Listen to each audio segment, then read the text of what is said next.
Dieu créait, les anges chantaient. Ils disent tous que tout était bon, du premier jour jusqu'au 6e jour. Alors la chanson changea, qu'il n'est pas bon que l'homme soit seul. Où est l'os de mes os? Où est la chair de ma chair? Bonjour Pasteur Nathan, bonjour Maman Naomi. Bonjour. Bienvenue sur ce plateau du destin, que le Seigneur vous bénisse. Amen. Amen. Sur ce plateau, nous traitons des grands sujets concernant le mariage. Et pour cela, ma première question sera basée sur la fréquentation. Et nous allons partir de citations pratiques, des écritures aux pratiques. Parce que nous avons constaté, malgré les prédications, les enseignements, il y a toujours des difficultés auprès de certains frères et sœurs à pouvoir mettre en pratique ces sujets. C'est pour cela que je me suis dit, au-delà des prédications, des enseignements des serviteurs de Dieu, des pasteurs, nous lions cela à des témoignages vécus. Parce que nous ne voulons pas, oh frère Branham a dit, oh l'écriture a dit non. Aujourd'hui, c'est la pratique au fait, un témoignage vécu. Nous voulons savoir comment pasteur Nathan avait vu maman Naomi. C'était quand? C'était où? C'est pas moi qui l'avais vu, c'est elle qui m'avait vu. C'est vrai? Wow, ça commence bien! C'est une mensonge. Lui, il m'avait vu. Waouh! C'est vraiment bon, ça commence bien. Nous voulons savoir les quand, comment, c'était où, c'était dans quelle ambiance, dans quelles circonstances. Et maman Naomi, comment vous avez dit oui, c'était? Bon, moi c'était à Pretoria, à la convention des pasteurs Nkodima. Et puis bon, et j'étais venu avec le pasteur de l'église de Mossolbé, parce que le pasteur Nkodima à l'époque, il organisait des conventions, il y a beaucoup de pasteurs de l'Afrique du Sud qui venaient, et puis leur église aussi était venue, ils avaient loué tout un bus avec le pasteur Roni, et puis donc voilà, nous aussi on est de Djobourg, on était là, et c'est une sœur qui me l'a montré elle. C'est la sœur Grace. La sœur Grace qui m'a dit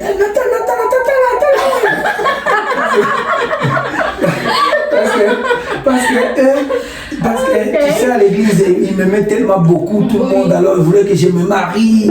Alors, non, maintenant, il faut pas la tête et tout. Et puis, ils disaient que non, en tout cas, en tout cas, la tête, il faut pas. Et puis, on était là, c'était après la pause, hein. Et j'ai dit, ah oui, ça qui t'en quoi? J'ai dit, ah, mais, anglais, alors, comment on va faire? Oui. C'est alors que... Et là, à l'époque, vous ne connaissez pas l'anglais? Si, je connaissais déjà. Et puis après, ils sont entrés dans leur bus, je pense. Et puis, je suis entré, je pense, je ne sais même plus là, mais c'est vraiment pour bien la voir. Bon, déjà, j'avais déjà chanté à la convention, elle m'avait vu aussi. Non, tu l'avais pas vu. On ne l'avait pas vu alors? Non. Ok, alors. Tu t'avais pas vu. Tu avais regardé notre frère.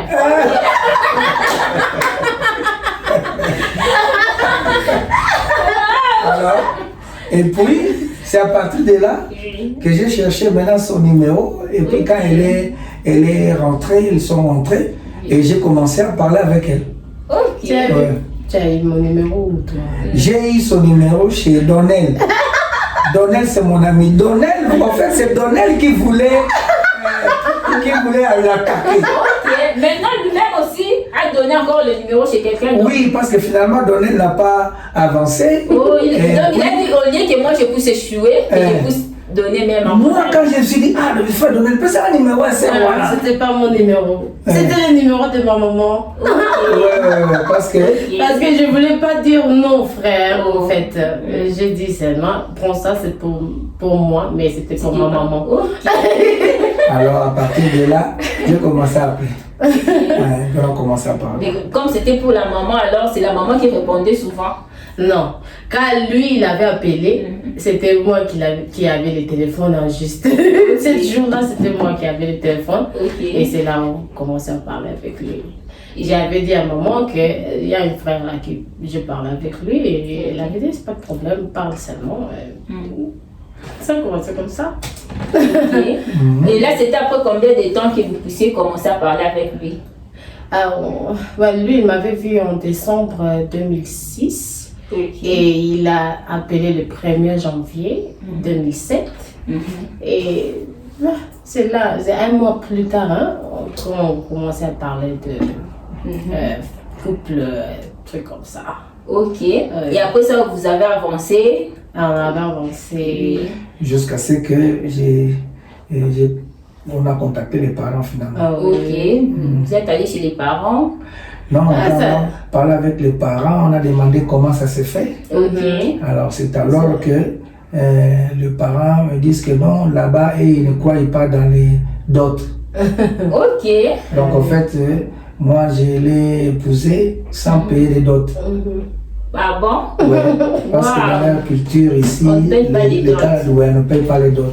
Ok. Donc si tu entends que quelqu'un t'a dit que non, il avait payé ma dot à moi, il t'a menti. Si tu entends quelqu'un dire que non, j'avais Nathan là, n'a-pas dit que n'a foutu la dot, il t'a menti. Parce qu'on ne paye pas la dot. Ok. Eux là, ils ne croient pas dans ça. Donc vous allez seulement, vous faites la fête, vous êtes mariés. Donc comme frère Branham. Vraiment, c'est très bon. Et maman Naomi, pour la première fois que vous avez vu papa Nathan, c'était quand? Pour la première fois que je l'avais vu, on s'est parlé le 1er janvier, non? C'était la commencement. Et c'était le premier jour que vous poussiez le voir? Non, c'était au téléphone. C'était d'abord au téléphone. Oui. Après, il y avait une. Donc j'étais en train de dire avant qu'il puisse vous contacter. Ah, moi, je ne l'avais pas vu en décembre. Moi, je l'avais vu seulement avec à Cape Town. Ouais, à Cape Town, c'était après la convention. Oui. Parce qu'après la convention, là, on s'est vu encore seulement à Cape Town où on avait appris que les frères Joseph et Billy Paul devaient venir à une exposition de la Voix de Dieu. Moi, j'étais ici, j'étais parti là-bas. Et c'était à Cape Town. Là aussi, mon père m'a amené pour le voir pour la première fois. Ok, donc c'était là-bas que vous vous êtes rencontrés pour la première fois. Ouais, c'est là maintenant que je l'ai vu. Et j'ai aussi dit, il n'est pas bête aussi. Et c'est là que j'ai accepté. Et puis j'avais des beaux parfums. Ah oui. Donc jusqu'à aujourd'hui, elle cherche toujours que je puisse trouver le même parfum là.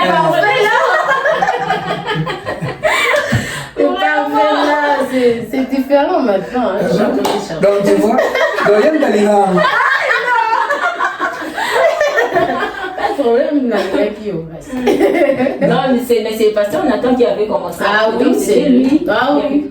Pas accepter que c'était. Oui, mais elle m'avait vu avant quand j'ai chanté. Mais c'est moi qui avais chanté. Toi, tu m'avais vu quand j'ai chanté. Toi aussi, tu m'avais vu quand j'ai chanté. Ah non, moi, je ne l'ai pas vu. Non, qui avait vu l'autre avant? C'est lui. C'est lui. Ah, c'est pas ça, c'est lui. Ma petite soeur connaît l'histoire. C'est lui, ce n'est pas moi. Vraiment, c'est bon. Alors, Pasteur Nathan, dites-nous, quelles sont vos expériences, comment dire, les difficultés que vous avez rencontrées dans votre période, dans votre projet de mariage jusqu'à la fin? Mon projet de mariage, les difficultés que j'ai rencontrées. Les difficultés qu'un frère ou une soeur peut aussi écouter et arrive aussi à surmonter cela par rapport à ce que vous avez vécu. Bon, ok. Avec moi, c'était un peu particulier. Ok. Yeah. Bon, le problème, c'est que, comme je dis, avec le mien, c'est un peu hors norme parce que je ne travaillais pas. Ok. Je venais de faire un album, Oui. Marc Pella, et celui qui a produit cet album-là, Oui. c'est le frère Daniel Karomo. Ok. Et c'était lui qui s'est érigé comme mon parrain. Et c'est lui qui a financé mon mariage. Moi, je ne travaillais pas. Je n'avais pas d'argent. Et dans notre église, tout le monde savait que celui qui avait l'argent, c'est le frère Daniel. Et il m'aimait beaucoup. Il a payé tout. Il a payé les transports, même de frères, pour que nous puissions aller. Et puis il était venu avec ça, même un autre couple là, de ses amis. Donc voilà comment moi je me suis marié. Je n'avais pas d'argent. Donc frère Daniel, qu'il est là, que Dieu le bénisse, il m'écoute. J'ai toujours témoigné cela. Ouais. Donc il a tout fait pour moi, il a beaucoup fait pour moi. Alors on est parti avec Sœur Dalias et Genobi. Et quand on est rentré, je suis venu habiter chez Genobi, mon ami à comment on appelle, à Randburg. Je n'avais rien du tout. Donc cette histoire-là de chercher à se marier quand tu as des millions, moi comme vous me voyez ici, j'ai commencé à avoir des millions seulement maintenant. Oui, parce que maintenant Dieu m'a béni. Voilà, mais quand je m'étais marié, je n'avais rien du tout dans le vrai sens du mot. Et elle m'a aimé, je n'avais rien. Donc même la bague du mariage, il y avait une histoire, il fallait par Cape Town, où je suis arrivé en retard dans mon mariage. Donc mon mariage, si vous regardez même les photos, les choses, la manière dont on avait voulu que ça soit fait, ça n'avait pas été fait parce que je n'avais pas d'argent. Voilà, bon, maintenant je vais faire mon mariage maintenant. Maintenant je vais faire mon mariage et puis l'amener, c'est à Nice, hein? C'est où? Italie. À Venise. Je vais l'amener à Venise. Voilà, donc en fait, il n'y avait pas d'argent. Voilà, donc le mariage, c'est en bon côté. Ce n'est pas de l'argent, c'est quand vous vous aimez et puis vous croyez et vous vous battez. Comme ses parents n'étaient pas aussi des parents difficiles. C'était des chrétiens. Oui, donc bon, il est né, elle est née, il a trouvé, le papa avait déjà cru. Donc c'était son papa avait cru en 69. Quand moi je suis né, son père a cru le message. Voilà, donc c'était ça, les difficultés étaient là parce que je n'avais pas d'argent. Donc si ce n'était pas frère Daniel Kalumbu, ça allait être sérieux. Pour organiser et faire des trucs, je n'avais pas d'argent. C'était pas facile. C'était pas facile. Donc, alors chez vous, maman Naomi, quelles avaient été les difficultés de votre part? C'est comme il dit là, dans le commencement on n'avait rien du tout, mais avec l'amour on a survécu, tout ça on a. C'est ça, je pense que c'est ça. Ok, c'est bon. Et alors, Pasteur Nathan, pouvez-vous nous dire quel élément qui vous avez convaincu en voyant maman Naomi en vous, vous avez dit, ça vous a amené à la conclusion de dire c'est elle. Ok. Faut madame dit que quand vous entrez dans le mariage, vous devez avoir un absolu. Un poteau d'attache, quelque chose qui vous dira que c'est elle. Voilà, j'ai beaucoup prié. Moi, c'était pas la première femme que moi je voulais épouser, la première sœur en fait que je voulais épouser. Mais comme j'ai dit même en jeune, ce n'est pas celle que toi tu as toujours voulu que tu vas épouser. Celle que Dieu avait, moi je n'avais même pas prévu de venir en Afrique du Sud. Moi quand j'ai quitté Congo, c'était pour venir à Zimbabwe avec Genobi. On était là-bas avec les frères Sam parce qu'il fallait qu'on parte au Canada. Et non, à Londres. Chez notre ami le pasteur Jean-Pierre Tienda, frère Tienda, JP, à Londres. Alors on était là, c'est lui qu'on devait faire des marches avec les frères Wadiese. C'est lui qui chantait Prosper, avec maman Thérèse qui est au Canada aujourd'hui. Voilà, c'est à partir de là-bas qu'on a, alors comme les démarches n'ont pas marché, et c'est là-bas qu'on s'est rencontrés aussi avec Christian Kalambaï, c'est lui qui chante. Ok, Zimbabwe. Alors comme les démarches n'ont pas marché, c'est alors qu'une sœur, moi c'est une sœur qui m'a amené ici. Il m'a dit que ton neveu là, Patrick, qui est à Cape Town, moi je le connais. J'ai dit, ah c'est vrai, où il y a l'Afrique du Sud, viens ou pas. Je suis venu ici par une sœur qui m'a amené ici sans argent, sans repère, tout payé pour moi. Pour que j'aille voir mon neveu parce que ça faisait des années, on ne le voyait plus. Donc voilà comment ça s'est fait. Alors c'est quand je me suis retrouvé ici, c'est alors que j'ai compris que Dieu voulait que je sois ici parce qu'en fait ma femme était ici. Et voilà, et quand je l'ai vue et que j'ai commencé à parler avec elle, en parlant, parce que le madame dit quand vous parlez avec quelqu'un, après 5 minutes vous pouvez savoir. Alors j'ai parlé avec elle, Donc ici en fait c'est par rapport à ce qui était en elle par ses réponses, c'est alors que j'ai vu que ça va matcher. Parce que quand vous parlez avec un homme ou avec une soeur, vous pouvez déjà savoir si elle est matérialiste, si elle est charnelle, si elle est ceci. C'est pourquoi c'est très important de parler et de connaître, parce que la bouche parle de l'abondance du cœur. Ça ne va pas se cacher. C'est à partir de là que j'ai su que c'était elle. Et puis il y avait encore une autre chose. Je n'étais pas prédicateur. Je ne voulais pas prêcher, mais je cherchais qu'il faut une vierge. Je me disais toujours, la première chose que moi je voulais, avant de commencer les raids, d'abord de savoir si elle a connu des hommes. Bon, je n'étais pas prédicateur, mais donc vous voyez déjà quelque chose, et moi je me disais toujours, il faut que ça soit seulement, je ne savais pas ce que c'était, voilà comment ça s'est fait. Donc c'était ça. Ok, alors maman Naomi, qu'est-ce que vous avez tiqué vraiment chez papa Nathan? Qu'est-ce que vous avez amené à conclure que c'était l'homme de votre vie? Oui. Ok, avant lui, il y avait aussi beaucoup de frères qui cherchaient à fréquenter avec moi, mais il n'y en avait pas. Tu vois, mon cœur disait non, c'est pas, il n'y en a pas, il n'y en avait pas. Mais avec lui, après son premier appel, je l'appelais frère. Après, deuxième, troisième, j'ai commencé à appeler Nathan. Et après, je disais, oh, un jour, il n'a pas appelé toute la journée. Je disais, ah, mais pourquoi il l'appelle pas? Je ne pouvais pas dormir là. Je savais que c'était lui. Pour moi, c'était ça. Alors, je ne pourrais pas dormir sans parler avec lui. Et depuis le 1er de janvier 2007 jusqu'à aujourd'hui, on parle chaque jour. Il n'y en a pas un jour qui passe sans que je écoute sa voix. Alors, pour moi, c'était ça. C'est vraiment merveilleux.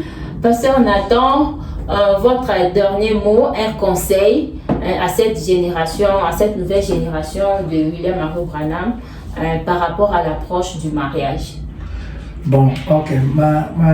Mon dernier mot ici, d'abord, je voulais parler d'un regret. Le regret que j'ai, c'est que beaucoup de jeunes de cette génération qui sont venus même après nous, d'ailleurs déjà avec notre génération, déjà de 1990 et tout ça, on ne devrait pas avoir les problèmes de mariage. Ceux qui devraient avoir les problèmes de mariage, c'est ceux qui s'étaient mariés avant. Oui, mais après que le choix d'une épouse ait été prêché et que le choix d'une épouse nous a été donné, on ne devrait pas avoir ces problèmes. Parce que Fabalam, il dit qu'on puisse enregistrer cette prédication du choix d'une épouse, que cela puisse aller en Inde et en Afrique et dans le monde entier. Donc il dit que, pourquoi? Parce qu'il savait qu'il fallait que les gens se marient bien. Alors moi j'ai toujours cru que David n'avait pas construit le temple malgré que les désirs de son cœur étaient corrects, mais comme il avait le sang dans la main, il était d'une génération où il ne pouvait pas construire le temple. Il a fallu notre génération, son fils, qui vienne et qu'il était différent de lui. Il n'avait pas fait ce que lui avait fait. C'est pourquoi on a dit que Salomon pouvait construire le temple.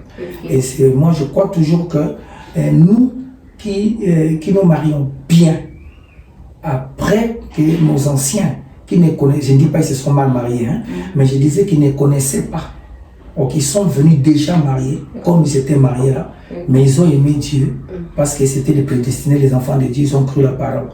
Mais il y a certaines choses qu'eux ne peuvent pas faire. Voyez-vous?